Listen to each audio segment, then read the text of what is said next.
Welcome to the Listen Up Girl podcast, where I bring you the latest stories shaping the LGBTQ plus community, from pop culture and politics to pride and progress.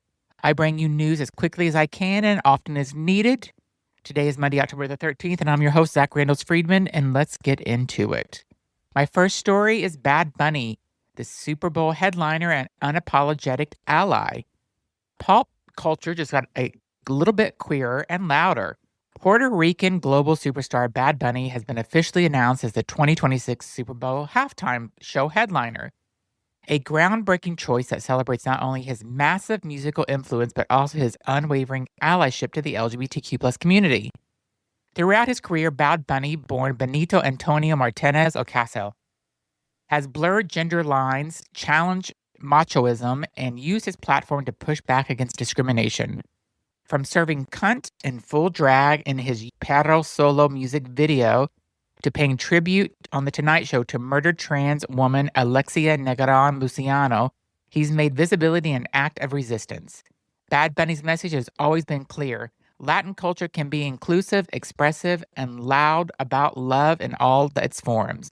As fans looked ahead at his Super Bowl performance, many see it as more than entertainment, it's representation in one of the world's biggest stages. And I have to say, I've seen a lot of posts about people that are being very negative about Bad Bunny. Some saying, oh, we need to have an American play. Well, he is American because he was born in Puerto Rico, which is part of America. And they're also just mad because he speaks Spanish. But you know what? That's the world. This is an international game. This is an international stage. This isn't just being seen by America. Next, we go to Texas governor orders removal of pride crosswalks. And Texas Governor Greg Abbott has ordered the Department of Transportation to remove what he calls any and all political ideologies from streets across the state, a move critics say is just another attempt to silence marginalized voices. The new directive doesn't mention pride flags or Black Lives Matter murals by name, but state officials have already confirmed that rainbow crosswalks and social media justice art will be the first to go. It's a copy and paste of earlier actions in Florida this year that wiped away community-funded pride designs under the guise of traffic safety. According to the governor's office, non-standard surface markings, signage, and signals that do not directly support traffic control or safety are strictly prohibited, including the use of symbols, flags, or other markings conveying social, political, or ideological messages. But LGBTQ plus advocates argue that removing rainbow colors from the crosswalks doesn't make roads safer and makes communities less visible.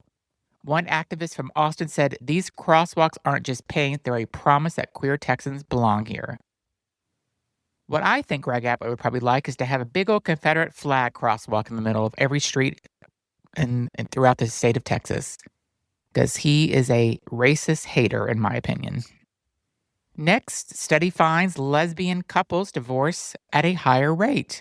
We've all heard the U-Haul jokes, the ones that lesbian couples move fast. But new research from Finland has revealed a more serious trend. Lesbian marriages and divorce more often than those of gay men or straight couples. The study published this month by the University of Helsinki tracked thousands of marriages and divorces over 2 decades. Researchers found that while same-sex marriages overall tend to have higher satisfaction rates, women-to-women partnerships face unique social and emotional pressures.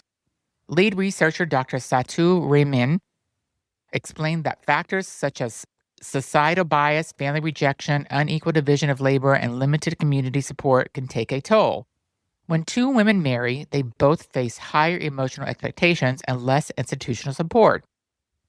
Rather than feeding stereotypes, experts say the findings should inspire better mental health and relationship resources for queer women. Because love in every form still deserves understanding and not judgment. And that was a Finnish study that explored lesbian couples' divorce.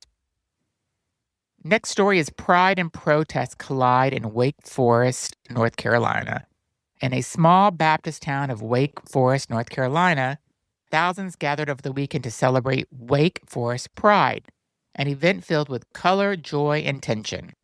The festival coincided with National Coming Out Day, yet the shadow of political hostility loomed large. President Donald Trump's administration continues to push policies rolling back trans rights, including bans on military service and restrictions based on so-called biological sex. Still, Pride went on, loud and defiant.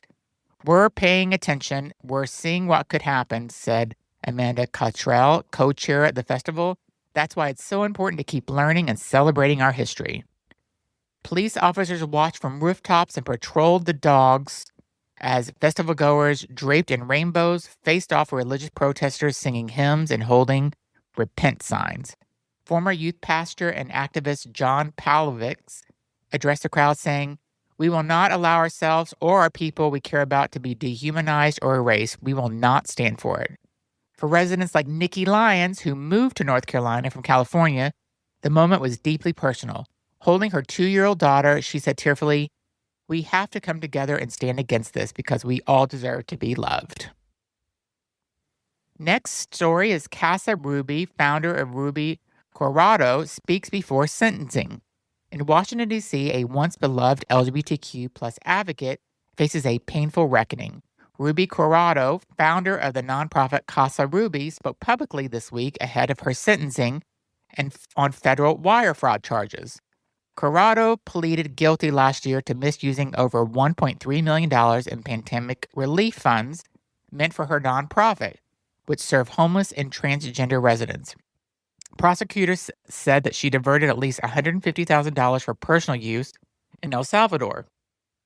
But Corado insists her intentions were humanitarian, saying she was using the funds to create a Casa Ruby branch in El Salvador to help LGBTQ plus migrants avoid the deadly trek to the U.S. "We helped them," she told WUSA 9. "That was my mission."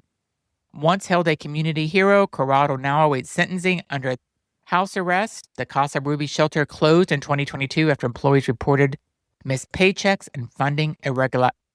What remains is a complicated legacy, one of service, compassion, and human error. This past weekend, it was the South's biggest celebration, Atlanta Pride. Atlanta is buzzing with pride this past weekend as hundreds of thousands of people prepared to flood Piedmont Park for what organizers called the largest LGBTQ plus celebration in the country.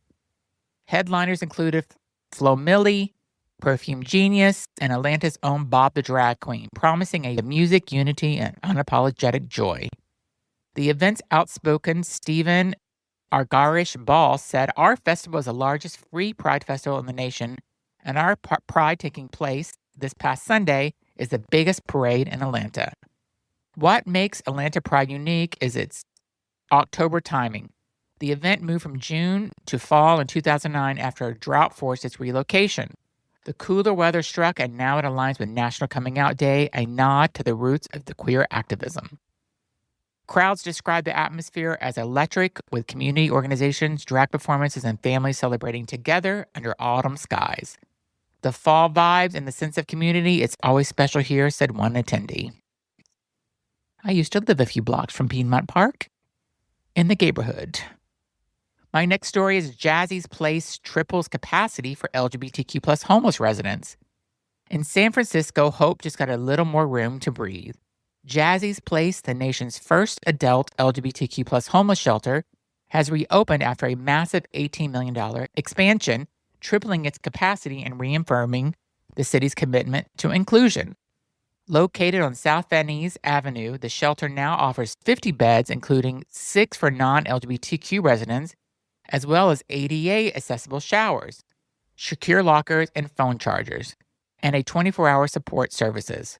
Once they obtain a bed, it's up to them how long they'd like to stay until they find another housing option, said James Torres, director of the Housing and Shelter Programs for Jazzie's. Named after Black trans activist Jazzie Collins, who died in 2013, the shelter was born from tragedy after LGBTQ plus residents reported violence in other shelters.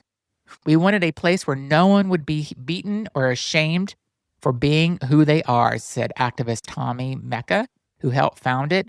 Even with the city's homelessness budget cut by $170 million, locals leaders say the expansion proves that compassion can still lead policy. And that's the news for Monday, October the 13th. Check in later this week for more LGBTQ plus news, and thanks for listening.